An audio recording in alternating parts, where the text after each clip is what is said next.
Well, Ferid Murad, welcome to this interview with nobelprize.org. Could we begin by you telling us a little about how you became a scientist in the first place? Well, thank you. I'm pleased to be here. I had a knack as a youngster for mathematics and science. I really enjoyed it, starting in the third and fourth grade. And I found that those classes were so much more fun and appealing than some of the other classes, the English classes and the government classes and so forth. And some of the science teachers I had along the way were very encouraging,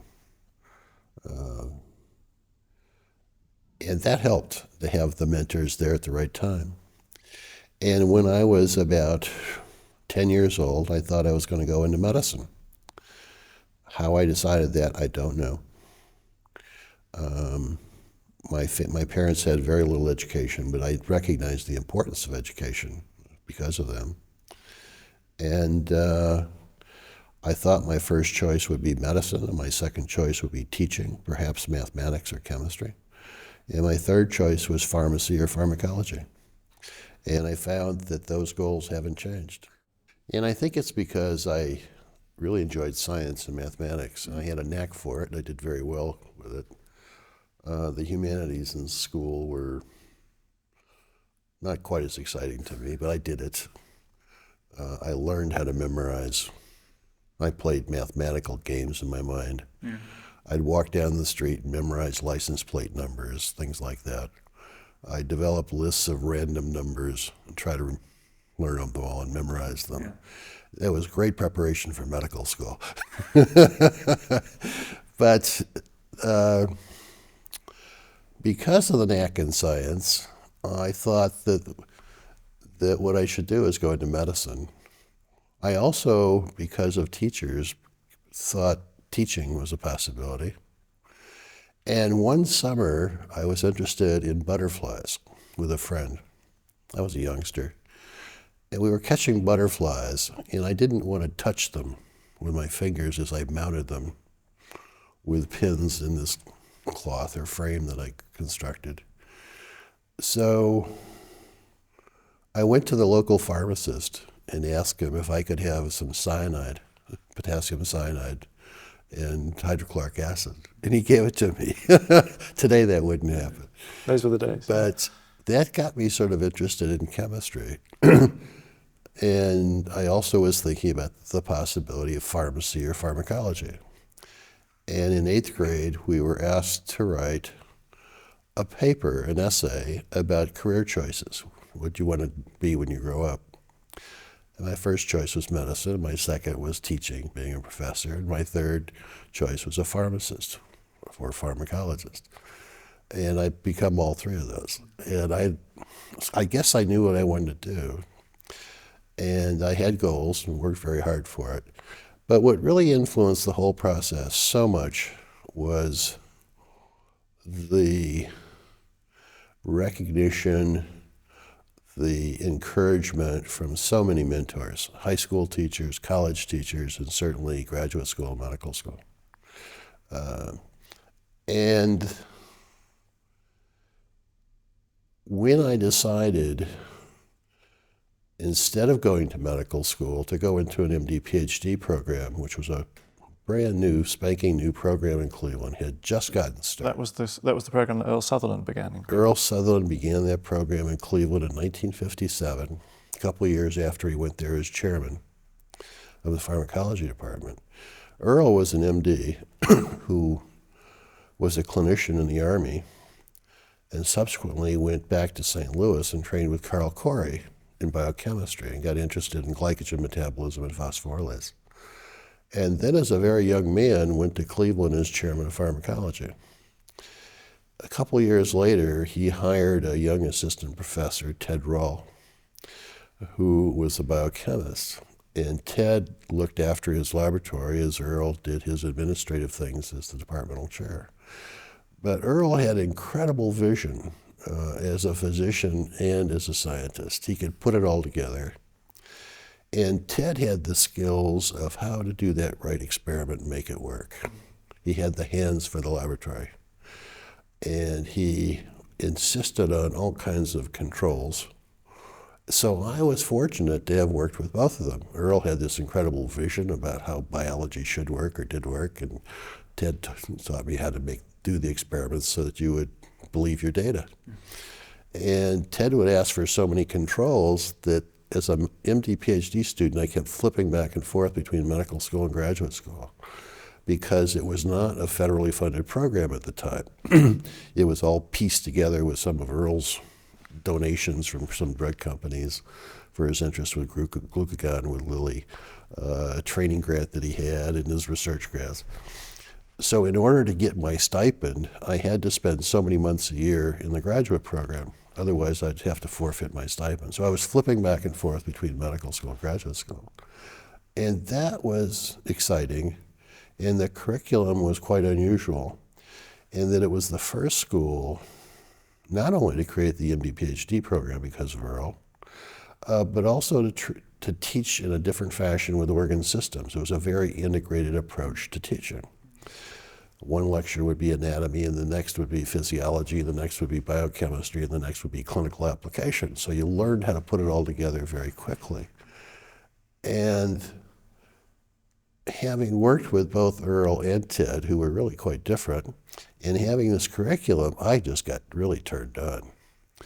And when I decided to go into this program, instead of going to medical school, my parents were rather disappointed. I can imagine, because you were taking a step away from my traditional parents career. wanted me to become a doctor and go home and practice in a small town on the south side of Chicago, Whitey, Indiana. And I didn't know what to say to them. And I looked at them and I said, you know, if I become a doctor and come home and practice, in my entire lifetime, maybe I can help 2,000 or 3,000 people. But if I go into research, and if I'm lucky and find something important, I'll be able to help a lot more. They then understood it, and it made sense to them. And I really got turned on, both in medicine as well as the laboratory. Got married. He had quite a few children. We had 4 children when we finished that 7-year program. You need a job to stay to them. And, well, I wasn't ready for a job. I wanted some more training. So I decided to take an internship or residency. I went to Mass General. That's where I got to meet Mike and Joe and a lot of other wonderful people. And so tell me about the beginning of Mike Brown and Joe Goldstein's relationship, because you were there at the start. Well, Joe came from Dallas. He had gone to medical school at Southwestern. And Mike came from Pennsylvania, University of Pennsylvania. And they were both brilliant students. I mean, the whole group, there were only 12 interns in that class. And I think all of us were the top 1 or 2 students in our classes. So we were all very bright people. But only a couple of us had experience in the laboratory. I was one. Tony Gatto was another with a PhD. And the rest hadn't had much experience in the laboratory. But that group, that class turned out a lot of academicians and scientists. Stellar group. Tom Smith, who became head of cardiology at the Brigham, and Ed Skolnick, who became president of research at Merck, and myself. It was really quite a group. But Mike and Joe have had this extraordinary relationship of working so closely together for 35 years. And did they recognize it immediately when they started? No, I think they became friends initially. Like, we were all really good friends and colleagues, and we there wasn't much free time in this process. We worked 100 hours a week, and whenever you had a little bit of free time, we'd go to somebody's house for a party, and we'd steal some lab alcohol and make some punch, and that was entertainment for a weekend. But I think that relationship grew. When they got to NIH, they worked in different laboratories. But I think that relationship was fostered and promoted. And then what happened was that Mike, after NIH, went to Dallas, do a fellowship in gastroenterology with Dan Foster, I believe. And Mike went to Seattle to do a fellowship in genetics. And then... Joe went to Dallas and Mike went to Seattle. Mike was in Dallas and Joe went to Seattle. Okay. Right. And then Joe was recruited back to Dallas as a young faculty member, and that's when their collaboration began. It was probably in the let me guess. I would say the earlier mid-1970s, early 70s probably. They were now both on the faculty, seeing each other, and the relationship really took off with genetic approaches to lipid metabolism, and that's how it got fostered. Yeah. So one thing that you seem to emphasize when you talk about science is the amount of work that's required, and you just referred to 100-hour weeks. Is that something that came out of your background? My parents worked very hard. My father was an immigrant. He was Albanian from Macedonia. He came to the U.S. when he was young, 19. My mother, he met later. She was American. Both came from very poor backgrounds, little or no education. They ended up in a family restaurant business, putting in long, long hours, 14, 16-hour days. And I grew up in that environment.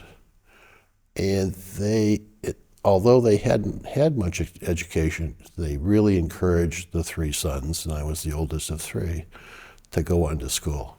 If we were going to have a different lifestyle, we had to get an education. And that was apparent. And a lot of folks coming into the restaurant, this was a family restaurant with workers and teachers and bankers and coming in for lunch and dinner, many of them became mentors and advisors. And they kept encouraging me as well. And so my parents gave me an awful lot of freedom. They told me how important education was. I recognized how important it was. And if I was going to have a lifestyle different than theirs, I had to have an education. But I saw the work ethic that was necessary to accomplish what you wanted to do. I was a bright kid. I had a pretty decent IQ, I think. But I'm not brilliant. And I made up for it with a lot of extra hard work. And I think you can do that. So I've always, I think my whole life, worked 70, 80, 90, 100 hours a week. I still work 80, 78 hours a week. That's a message worth spreading. But you do it if you enjoy it. It's not painful to do it. It's fun to do it. It's fun to go to work and solve problems. Another thing I think you stressed in some of your writings was the need for competition, the importance of competition. I think competition is important. I competed with my brothers. I competed with classmates in school. It was fun. We had a great time.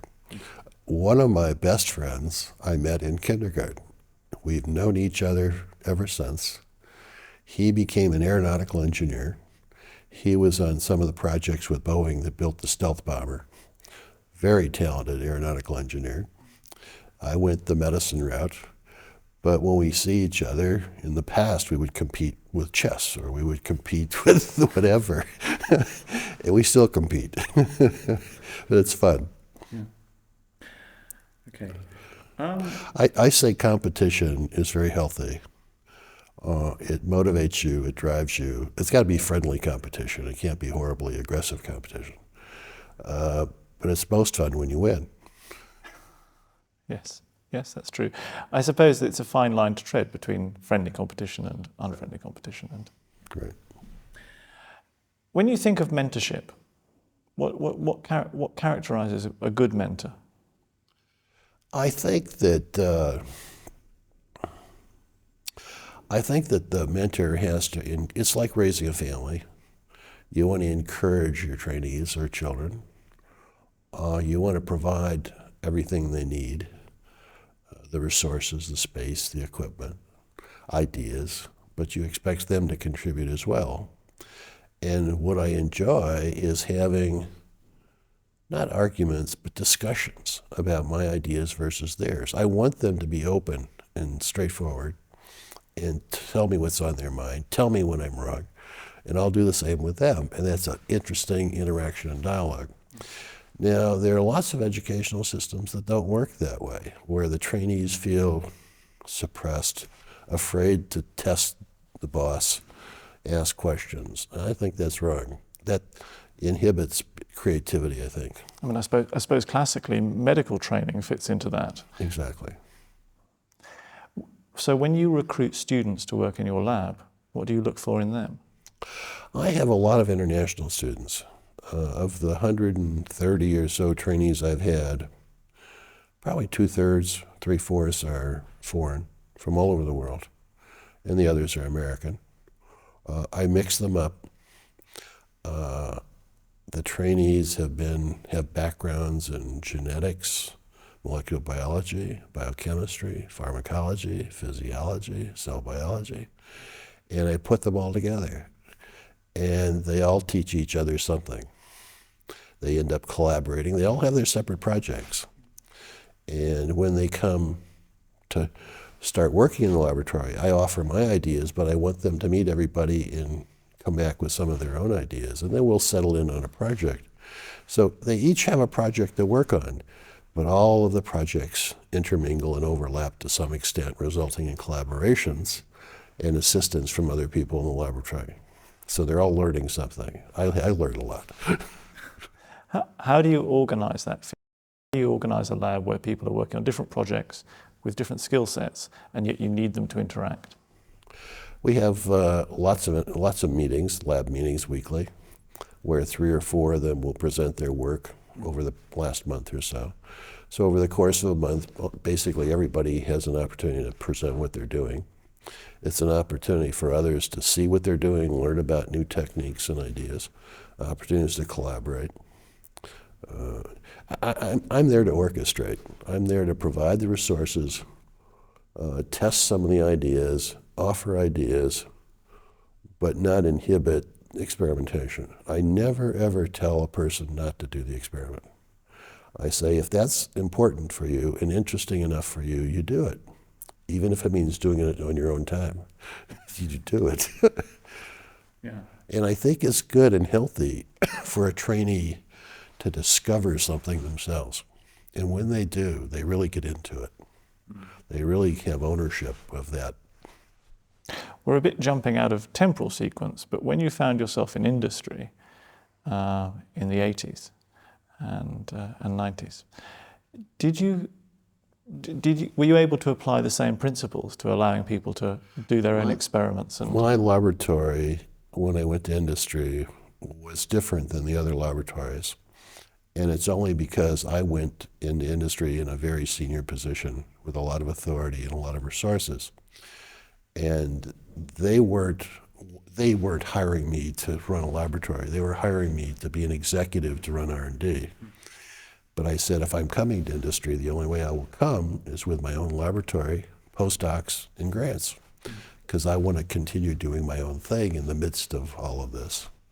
And they agreed to that. They didn't want to lose me as a candidate.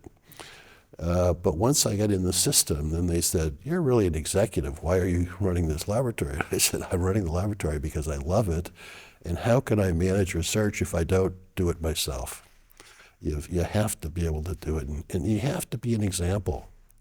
I've always thought that as an administrator, and I've become more and more of an administrator over the years, that I have to do better and more research and more funding than anybody else to be a leader.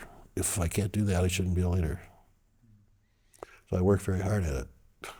Were you able to have any influence over the way that Abbott as a whole did its research? I influenced a lot of projects. I terminated some that I didn't think were going to be successful. It's very difficult to do that. You have to do it slowly, and it's not easy. Created a lot of new projects. I think I was having a lot of fun at Abbott, learning an awful lot about the pharmaceutical industry, about toxicology and formulation and marketing, and acquiring a lot of skills that I hadn't had from academics. But what disturbed me was my senior managers, and there were about 3 people above me in the company, were marketing sales types. They were not scientists, and their philosophy and notion about science was quite different. They thought that you could open the spigot and turn it off at will. They didn't realize that you had to have a program going on for some 5 or 10 or 15 years sometimes before you saw a product come out of it. And that you couldn't just stop it all of a sudden for fear that you'd chase off a lot of talented scientists. And I was also concerned that their investments in R&D were not sufficient compared to their investments in sales and marketing. the sales marketing budgets were twice the R&D budgets, and that didn't make sense to me for a technology-based company. Is that still the case? Yes, it is. In fact, it's getting worse. Well, and I think that's why the pipeline in large multinationals is drying up. Well, we'll return to that theme in a little while. I wanted to focus on the discovery that in particular led to the award of the Nobel Prize together with Robert Furchgott and Louis Gnarro in 1998.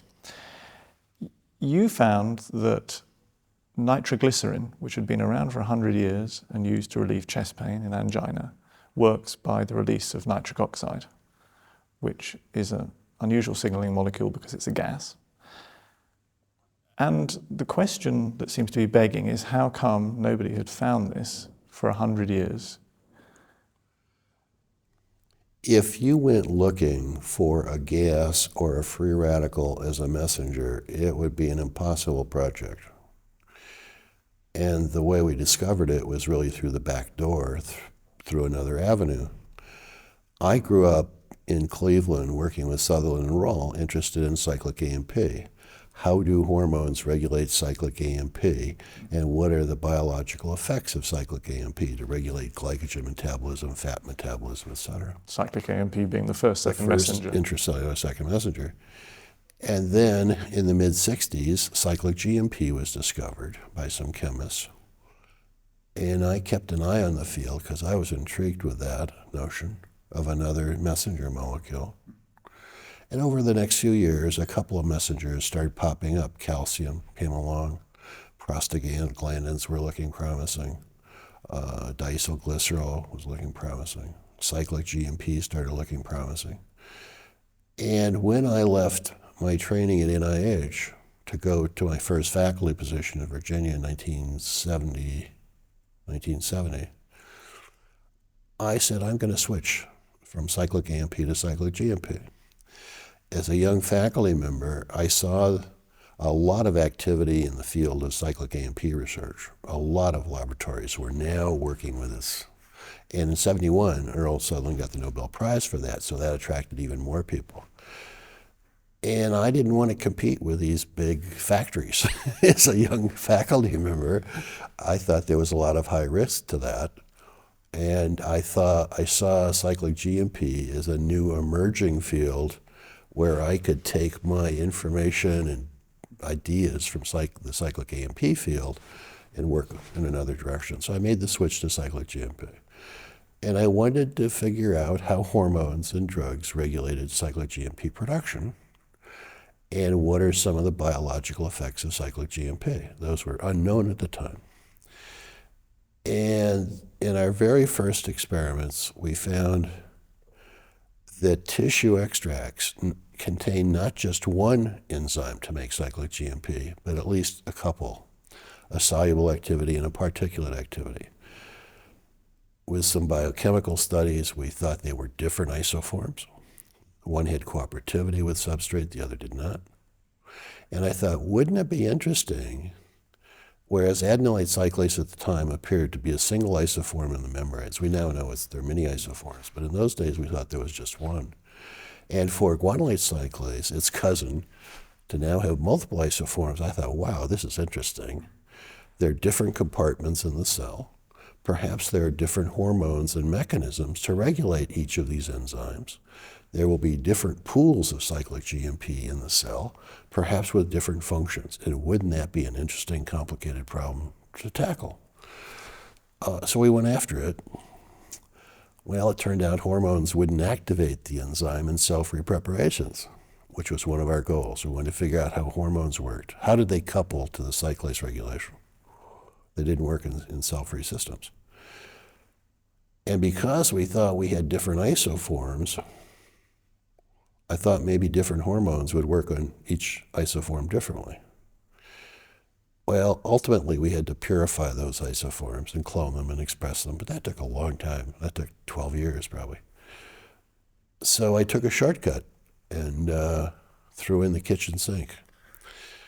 I knew that you can't trust kinetic data in crude preparations, room for a lot of artifacts. Our our preparations had nucleotidases, phosphatases, phosphodiesterase, competing for substrate, competing for product that we were measuring. So what we were saying could have been spooky and erroneous. Artifactual, yeah. So I took a shortcut and made a cocktail of all sorts of inhibitors I could pull off the shelf to inhibit nucleotidases, phosphatases, phosphodiesterases, pyrophosphate, fluoride, azide, hydroxylamine, methylxanthines. As you say, everything that was on the shelf. Everything I thought would inhibit this pathway, and re-examined the kinetics, and accidentally found that some of these compounds activated the enzyme. Azide, hydroxylamine, and sodium nitrite. And that was an important lead.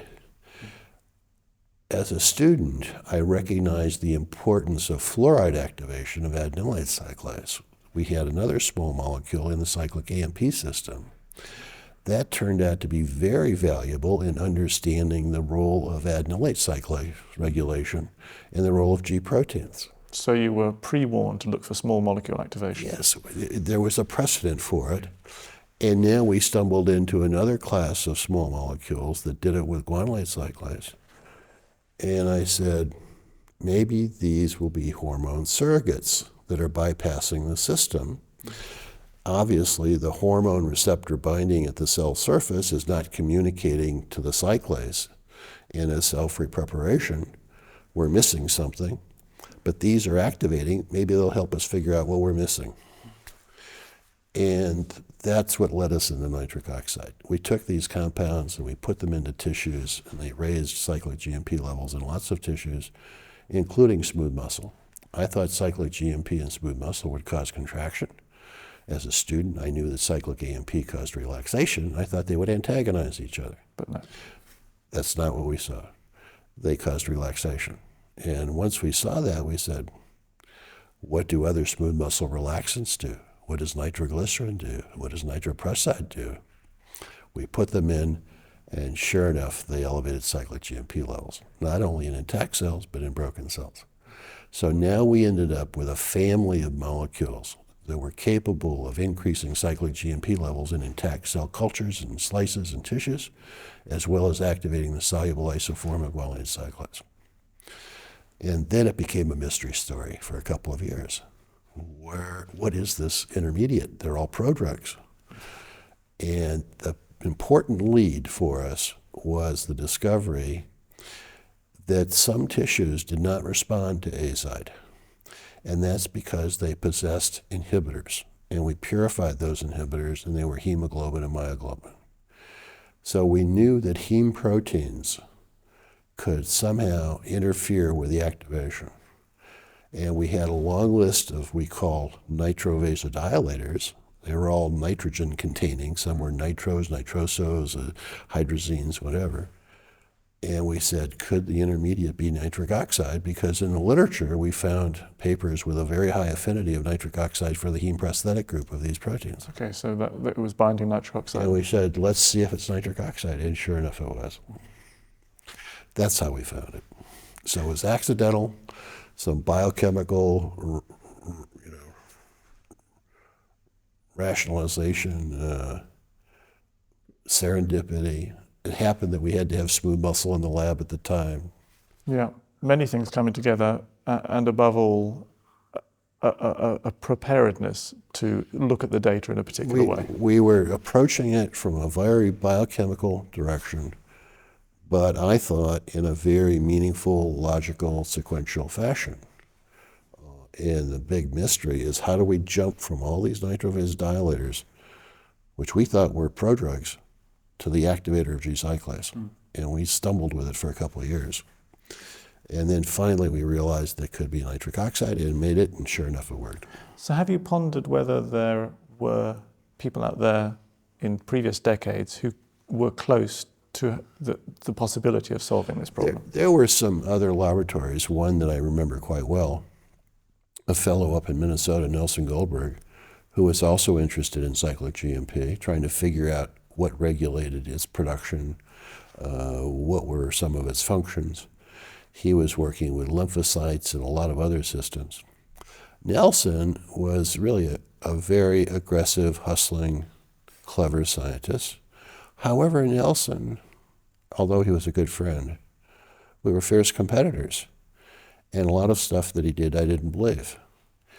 And I could never tell whether Nelson did the experiment once or a dozen times. And Nelson had the preconceived notion of this is what cyclic GMP should do. It should antagonize cyclic AMP, and he came up with this yin-yang hypothesis. One goes up, one goes down. This was all nonsense, in my opinion, because we couldn't see any of that sort of stuff. But what it did for us is motivated us to work harder. We were the Avis, trying to be number one. And Nelson was very close. I mean, he could had he not forced his data to his preconceived notion of how things worked, he probably could have found, before us. But he was forcing all the data to fit what he believed should be. And I think that's always a big mistake in science.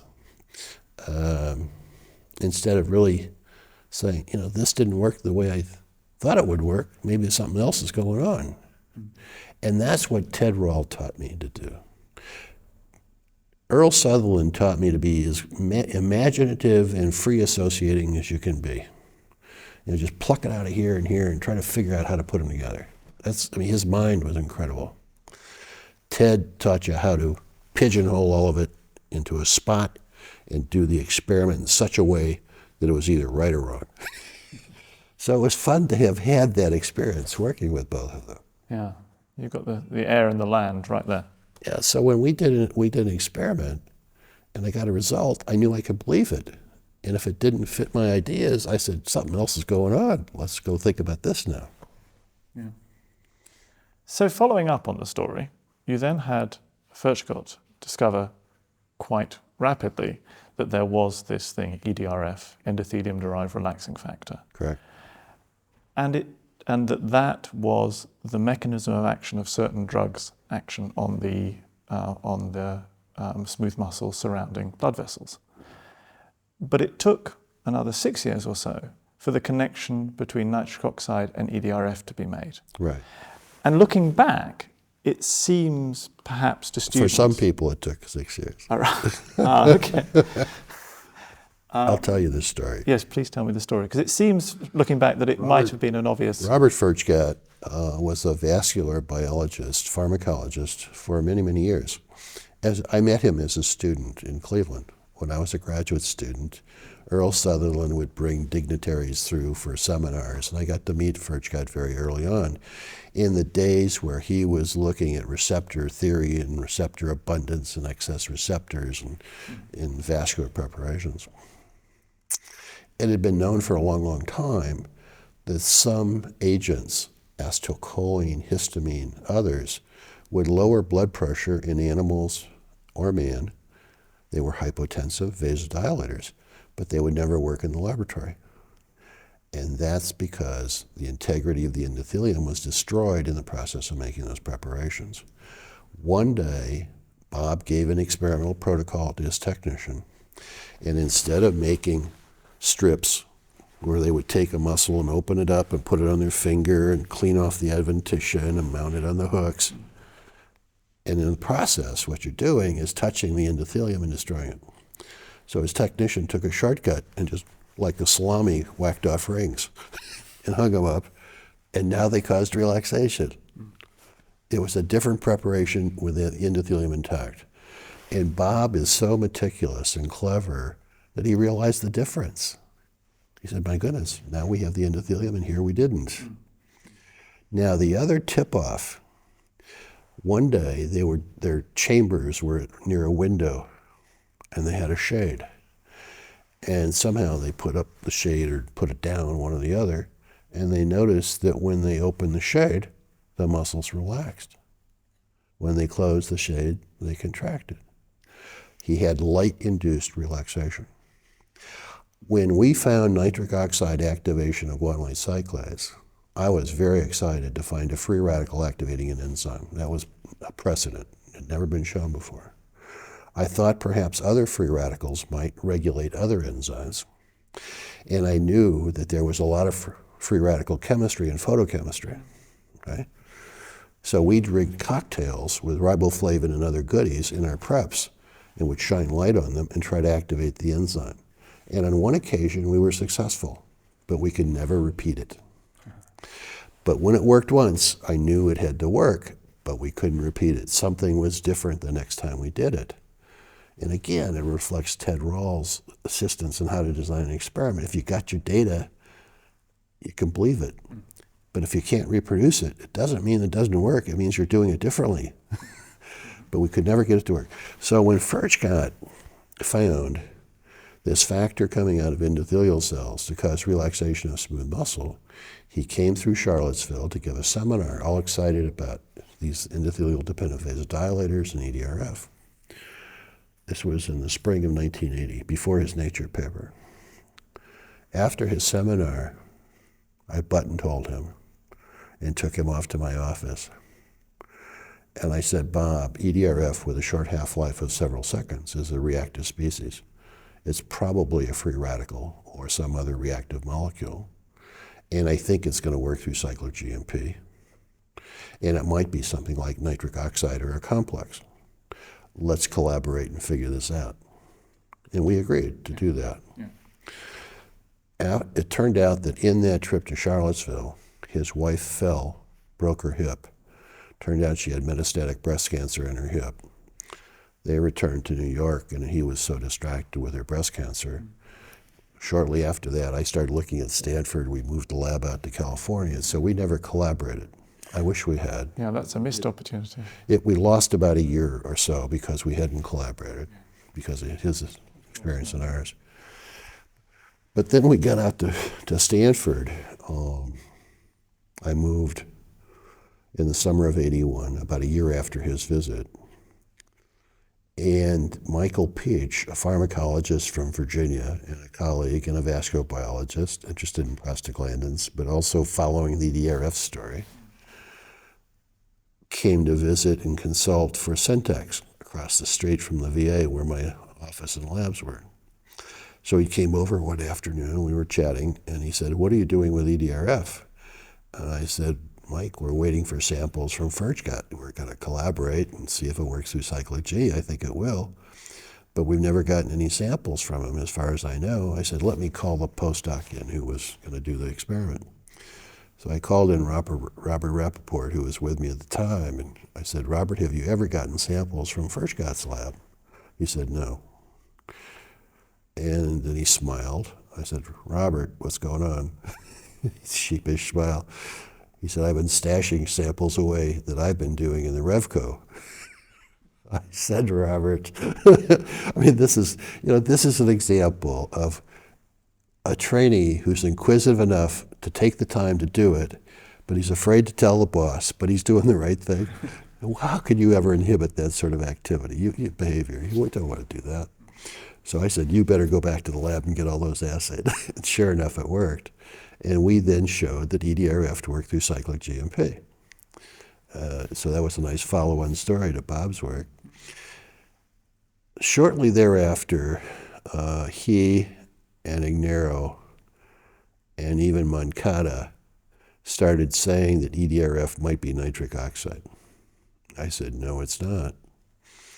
I said, "Maybe you're making nitric oxide, but what is out in that interstitial space regulating the smooth muscle has got to be something else." Why did you think it had to be something Because NO as a free radical is going to collide with all sorts of stuff and it won't survive. It has a short half-life, a few seconds. And to this day, I believe that the enzyme, nitric oxide synthase, makes NO. No doubt about that. We've purified most of them, as have others. But I think that Furchgott's EDRF is a family of molecules. NO is a candidate, nitrosothiols, nitrosamines, nitrosofatty acids. All of those are EDRFs, as defined by Furchgott. Now, is that how generally accepted would that view be now? Nobody wants to accept it. No, because I remember I've been saying that since about 88 or 89. Because I remember in the late 80s, people sitting around in the coffee room in the pharmacology department in Oxford, disbelieving the possibility that EDRF could be NO. I think the enzyme makes NO. NO certainly gets through the lipid bilayer. It can go 1 or 200 angstroms from studies now with electrodes and other methodologies. But I think it's a family of molecules, and all of those are capable of delivering NO as NO donors to activate G cyclase. So is the hypothesis testable? Is there any way that you could actually... I don't think so with current technology. I think the concentrations of EDRFs in that interstitial space are so low that we just don't have methods to identify them and isolate them and mass spec them or whatever we're going to have to do. And I think that they could well be several or a family of molecules, all of which are capable of relaxing smooth muscle. And if you look at Furchtgott's definition, which is sort of a loose definition, all it is a substance with a short half-life that relaxes smooth muscle, right? That could be a lot of things. The enzyme, no doubt, makes NO. NO comes out. That's been measured with electrodes. And with theoretical calculations, distances of 100 to 200 microns are possible. So that for small vessels, that may be enough. For big vessels, I'm not sure it gets that far. But how do you determine what it is? It's going to take some new approaches. And apart from the basic interest of knowing that EDRF would be a family rather than a single entity, are there practical applications of the fact that it would be different? Yeah. That's something that's been pointed out to me. Does it really matter? If NO is made and NO activates the enzyme and is responsible, does it matter what's in between? Probably not. But as a scientist, you'd like to know. Okay, well, thank you. I think if you knew some of the substances that were in between, perhaps the chemists and the pharmacologists could, in the future, design molecules to either protect or scavenge them in some way. And that might lead to a new approach for drug development. It would seem to offer the possibility of more selectivity. Yeah. Well, maybe. So you did find yourself in industry for a few years, and then you returned to Houston, right, to the lab. Did the sojourn in industry change your approach to the way you ran your lab, did experiments? My laboratory in industry was an academic laboratory. It was no different than what it was at Virginia or Stanford. We turned out to be a resource for reagents for other laboratories. Other laboratories were becoming interested in NO and cyclic G and phosphodiesterase inhibitors. We had reagents, antibodies, whatever, that we were supplying other laboratories. But we were sort of an island in the midst of the company, really. And I think the laboratory was viewed differently by other scientists and perhaps favored by me, which I'd hope was not the case. That we had more freedom, our own grant money, postdocs, things that other people in the company didn't have. So it made for a little discomfort in the company. There was pressure on me to give it up, and I refused to do that. The reason I gave it up is because I was concerned about some of the decisions being made by senior management. We had some problems where drugs should have been pulled from the market and weren't. We had situations where they would not pursue directions for research that I thought were important.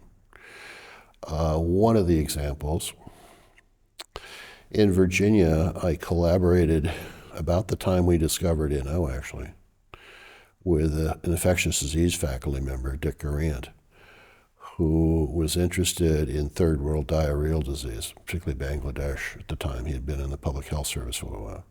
He had a strain of E. coli that produced a heat-stable enterotoxin that caused diarrhea. And he had worked previously at Hopkins showing with Bucky Greeno that cholera toxin increased cyclic AMP production. And he thought that perhaps this toxin would do the same, increase cyclic AMP and cause diarrhea. And I said, okay, we'll help you work out the mechanism, but I want to look at cyclogy also. Well, sure enough, this toxin activated the particulate isoform of guanylate cyclase, and it was a new novel pathway for diarrhea. It turns out both cyclic AMP and GMP activated the appropriate kinase in the intestinal mucosal epithelial cells. Those kinases, which you're going to hear from Ed Fisher this week, phosphorylate the cystic fibrosis transmembrane conductance channel, the chloride channel. When it's phosphorylated, chloride comes out of the cell, as does sodium, water, and that's the mechanism of diarrhea. I've always wanted to find a compound that would block that pathway. And I wanted to work on it at Abbott because it was such a simple, straightforward problem. And we had the resources to find it pretty quickly, I think. But I wasn't permitted to work on it, and I didn't understand why. And one day my president said, it's a third world disease. We're not interested in third world disease. There's no profit. Given the current antagonism towards the pharmaceutical industry that is a kind of a generic problem for them, one would have thought that such PR exercises, at the very least, would... You know, if it were a Merck, with Roy Vagelos, he would probably say, "Go chase it, Fred." Yeah. But Abbott and others wouldn't have done that. So what has happened is, so I left Abbott for a variety of reasons. I learned, I think, as much as I could about the industry. I was a little concerned about how things were going, a little bit concerned about the lack of freedom to work on things that I thought were important. We had compounds that could have been very effective in a lot of infectious diseases and AIDS patients. They didn't want to chase it. Ultimately, they did, but they wouldn't listen to me. And I was the senior scientific officer, and I felt it strange that they wouldn't listen. So I said, okay, time to go back to academics. And I went to Houston. I looked at some other opportunities and chose Houston. But now we have found such a compound, and I'm really excited about it. I've screened a library. We have a lead. We've got a compound that not only blocks guanylate cyclase activation by E. coli heat stable enterotoxin, but it blocks G-cyclase activation by guanylin, an intestinal peptide. It blocks cholera-toxin activation of adenylate cyclase. It blocks forskolin and epinephrine activation of adenylate cyclase. It blocks atropeptin activation of guanylate cyclase. This is a marvelous compound. I think it's going to be universally effective in all the diarrheal diseases. And where is it now, the compound? It is, right now, we patent it. We're trying to do some medicinal chemistry to make some analogs. We know it works in vivo in animal models. It does block diarrhea due to toxin. It blocks anthrax. It really is marvelous. Now, the problem is to move it forward into toxicology, medicinal chemistry, analogs, formulation, and then the clinic. And that's tough to do in academics. Yeah, you need a trustworthy partner in industry. You need a lot of. I can do it if I had the resources and money. I could do it because I'd have the experience. I know how to do it. It's easier to do in industry where the resources exist and the money exists. But I'll find it, and one way or another, I'll find it. I'm really anxious to get this into some clinical trials. It matters, but it's tough. You need it. I know. I figure it's going to take me $5 or $6 million to get it into clinical trials. And at that point, we'll stir up some interest. I think it may also work in inflammatory bowel disease, and that's where the interest will come. If we can get it to work in inflammatory bowel disease, the big companies will be interested, and hopefully they'll give it away to WHO for third world diarrhea or something. Yes. Otherwise, one goes the route of finding Gates money or something. I'm trying all the avenues I can at the moment. I've told people I'm going to sell my house if I have to. Well, I wish you a lot of luck with that. That's a tremendous project. I think to finish, I'd like to just discuss a little bit more about what it is that you think is most important for medical students now to understand. You yourself had training, a very novel training in the 50s, based on basic research and medical training combined. And of course MD, PhD programs are very popular now. But the majority of medical students don't go through this. I would say, I think there are in the U.S., I believe, out of the 126 medical schools, probably about 30 or 40, maybe a little more, with MD, PhD programs. And typically, they only have a handful of students, although some programs like Washington University and a few others are much larger. But typically less than 5 or 10% of the class is MD, PhDs. They're always good, very good students. The program is designed to, in my opinion, train academics to come back and do research either in a clinical department or a basic science department, one or the other. And if you look at the spread, people have done both. People have gone into clinical departments to do research or basic science departments to do research. Some of us have done clinical training, ended up in clinical departments and then switched to basic science departments, as I have. Others have not done clinical training and gone to basic science departments. I don't think it matters. I think the program is designed to train academics to come back and teach and do research. The difficulty that we're having, certainly in the US, and I'm sure it's true here in Europe as well, is that for the clinical faculty member to do research today is becoming extremely difficult because of managed healthcare. You have to spend so much of your time seeing as many patients as possible to satisfy the budgets and financial justification of the programs that there's no time left for research. And for many, many years, I've always believed that you have to emphasize one or the other. It's wonderful if you can do everything. I wish I could. I tried for some time. But after a period, I had to decide whether I was going to emphasize clinical medicine and teaching or research. And I chose the research track. But I always tried to do research in a clinical department so I could impact and influence the clinical faculty and collaborate with them. Today, it's very, very hard to do both. You can only be an expert if you spend most of your time doing one thing, whether it's research or patient care. If you're doing patient care and it's part-time, you're not going to be the pro, an expert. You're not going to get the referrals from your colleagues. They're going to send them to the person who's doing it full-time. If you're not doing research full-time, you're not going to get the grants. Now, it doesn't mean 100% of the time, but certainly more than 50 or 60 or 70%. So you've got to choose. It doesn't mean that you can't be concerned about the other and participate to some extent. But to be the triple threat and be the perfect teacher and clinician and scientist, that's not feasible in these days. So it's going to be frustrating for students, more so than it was for me, to make those choices. I took it all. I absorbed it all because I enjoyed it all. But at some point I realized I've got to emphasize one thing or the other. I think it's going to be a little harder for people to make those choices.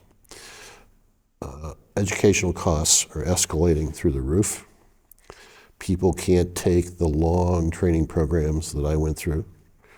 I trained for 12 years after college. Let me think, is that right?